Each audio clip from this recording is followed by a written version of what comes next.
नमस्कार विद्यार्थियों, Goga ji Hindi point classes Veenu Mishra के यूट्यूब चैनल में आप सभी का हार्दिक अभिनंदन है, स्वागत है। तो अलंकार टॉपिक जो पीछे हमने डाले हैं 4-5, उसी क्रम को आगे बढ़ा रहे हैं और आज हम नए टॉपिक के साथ यानी जो अलंकार है अपना नया होगा उसी को लेकर हम आपके सामने हाजिर हुए हैं। तो देखो विद्यार्थियों, आज हमें जो अपना रूपक अलंकार है उसको कर रहे हैं। कौन सा? रूपक।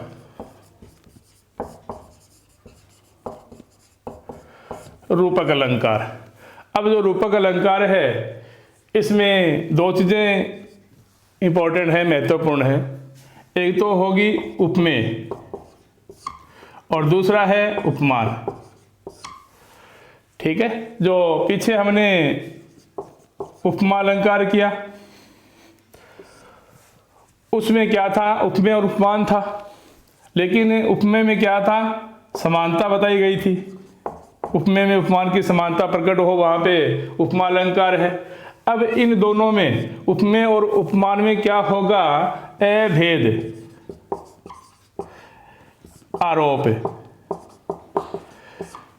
अभेद आरोप है वो स्थापित किया जाएगा। उपमेय में उपमान का क्या किया जाएगा? अभेद आरोप किया जाएगा। वहां पे क्या होगा? रूपक और उपमेय में उपमान की संभावना व्यक्त की जाएगी। वहां पे कौन सा होगा? उत्प्रेक्षा। तो देखो विद्यार्थियों, आज हम कौन सा कर रहे हैं? रूपक अलंकार। तो परिभाषा की ओर बढ़े तो परिभाषा क्या होगी इसकी कि जहां क्या होगी?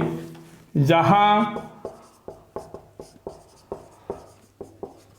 उपमान के द्वारा, जहां उपमान के द्वारा उपमेय को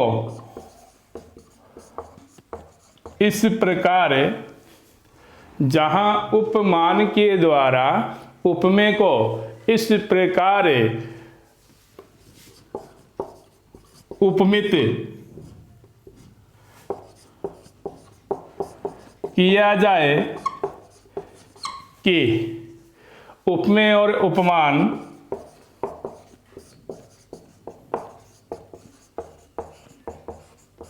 उपमेय और उपमान में अभेदी संबंध स्थापित हो जाए,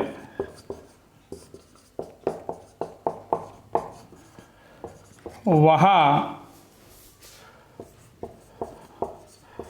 रूपक अलंकार होता है। अब देखो कि जहां उपमान के द्वारा, किसके द्वारा? उपमान के द्वारा। तो उपमान के द्वारा उपमेय को, किसको? उपमेय को उपमान के द्वारा उपमेय को इस प्रकार उपमित किया जाए कि उपमेय और उपमान में, उपमेय और उपमान में अभेद संबंध स्थापित हो जाए। अभेद संबंध स्थापित हो जाएगा, उसे क्या कहते हैं? रूपक अलंकार। ठीक है। उपमेय में आगे क्या है? उपमेय में उपमान का निषेध रहित, उपमेय में उपमान का निषेध रहित आरोप किया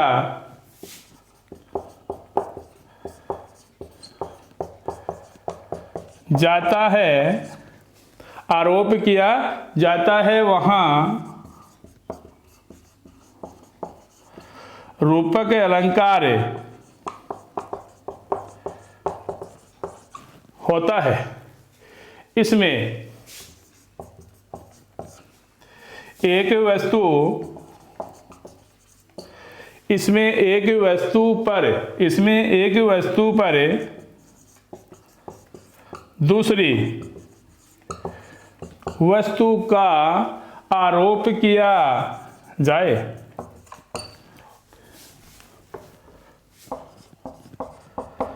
किया जाता है।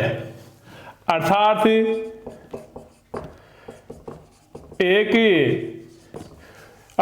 एक वस्तु को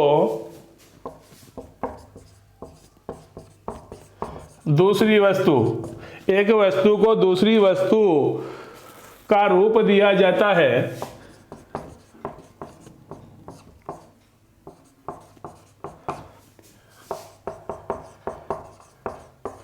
वहां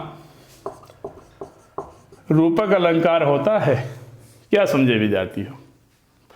देखो अब तो रूपक अलंकार है वो हम कर रहे हैं, और परिभाषा क्या निकल के आई है कि जहां उपमान के द्वारा, किसके द्वारा? उपमान के द्वारा उपमेय, जहां उपमान के द्वारा उपमेय को इस प्रकार उपमित किया जाए, इस प्रकार उपमित किया जाए कि उपमेय और उपमान, उपमेय आ गया और दूसरा क्या आ गया? उपमान आ गया।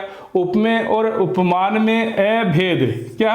अभेद संबंध स्थापित हो जाए, वहां पे क्या होता है? रूपक अलंकार होता है। उपमेय में उपमान का निषेध रहित, कौन सा रहित? निषेध रहित आरोप किया जाता है, वहां कौन सा अलंकार होता है? रूपक अलंकार होता है।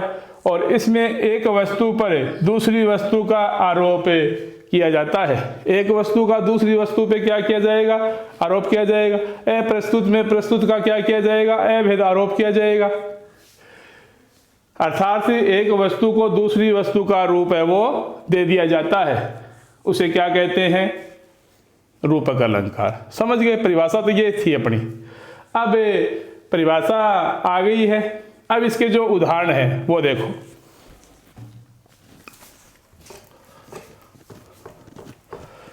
एक उपमेय और दूसरा उपमान है, इतना ध्यान रखना है।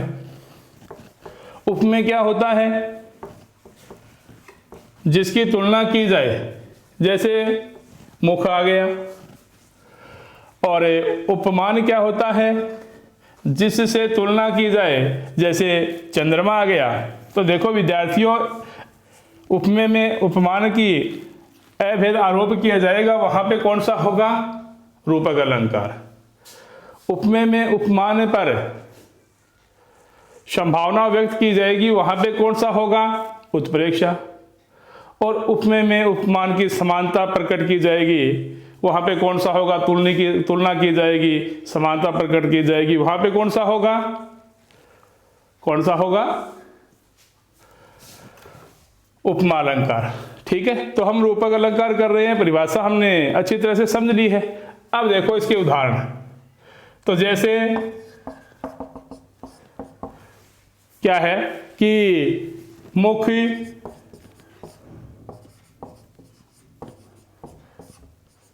चंद्रमा है।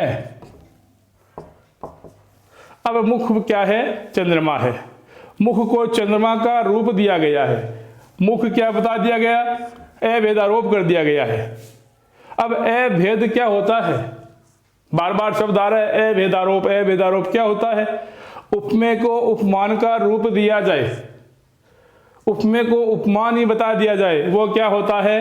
अभेद होता है। ठीक है, तो अब देखो मुख चंद्रमा है, तो मुख क्या है बोलो? उपमेय, और चंद्रमा क्या है? उपमान। ठीक है, तो इसमें मुख को क्या दे दिया गया? मुख को चंद्रमा का रूप दिया गया है, इस कारण से कौन सा हो गया? ये रूपक अलंकार। आगे चले हम। दूसरा क्या है? चरण सरोज, चरण सरोज पखारन लागा। चरण सरोज पखारन लागा। अब रूपक अलंकार किन में है? इनमें है। चरण सरोज यानी चरणों को, इन चरणों को सरोज यानी कमल का रूप दे दिया गया है। ठीक है, तीसरा वह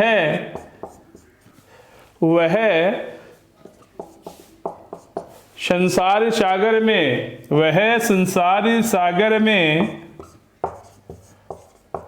डूब गया। वह संसार सागर में डूब गया। अब देखो कि संसार और सागर, इसमें क्या है, रूपक। तो संसार को सागर का रूप दे दिया गया है। ठीक है, इस प्रकार से ये अपने पास उदाहरणों के जरिए हम क्या समझते हैं कि इसमें कौन सा अलंकार है, रूपक अलंकार है। अब जो रूपक अलंकार है अपना, इस रूपक अलंकार के भेद आएंगे। क्या आएंगे, रूपक अलंकार के भेद आएंगे। और कितने भेद आएंगे, 3 भेद। तो सबसे पहले हमने क्या की है, इसकी रूपक अलंकार की परिभाषा की है। क्या परिभाषा है विद्यार्थियों, कि जहां उपमान के द्वारा उपमेय में को, जहां उपमान के द्वारा उपमेय को इस प्रकार उपमित किया जाए कि उपमेय और उपमान में अभेद संबंध स्थापित हो जाए। उपमेय और उपमान में अभेद संबंध स्थापित हो जाए, वहां रूपक अलंकार होता है। आगे क्या परिभाषा है, उपमेय में उपमान का निषेध रहित आरोप किया जाए। उपमेय में उपमान का निषेध रहित आरोप किया जाए, वहां रूपक अलंकार होता है। और इसमें एक वस्तु पर दूसरी वस्तु का आरोप किया जाए, वहां पे रूपक अलंकार होता है। अर्थात एक वस्तु को दूसरी वस्तु का रूप है वो दे दिया जाता है। एक वस्तु को दूसरी वस्तु का रूप दे दिया जाता है। चरण सरोज पखारने लगा, अब देखो चरणों को कमल का रूप दे दिया गया। मुख चंद्रमा है, मुख को चंद्रमा का रूप दे दिया गया। और संसार सागर में डूब गया, तो संसार को सागर का रूप दे दिया गया। अब इसके जो 3 भेद हैं वो 3 भेद आएंगे। और 3 भेद कौन कौन से आएंगे, देखो भेद हम अगले टॉपिक में कर रहे हैं। तो 3 आ गए, ठीक है, पहला, दूसरा, तीसरा, 3। तो 3 भेद हैं उनके, वो होंगे। और कौन कौन से 3 भेद होंगे वो हम अगले वीडियो में करेंगे। ठीक है, तो इस प्रकार से आप हमारे साथ वीडियो में लगातार बने रहें और चैनल को सब्सक्राइब करें। और ये जो 3 भेद आने वाले हैं आगे, इनको देखें और याद करें। उसके बाद में मैं करवाऊँगा, उसके बाद में फिर आप फिर याद करें, तो कंठस्थ याद हो जाएंगे विद्यार्थियों। इसी के साथ आज हम फिर चलते हैं। धन्यवाद। जय गोगा जी महाराज।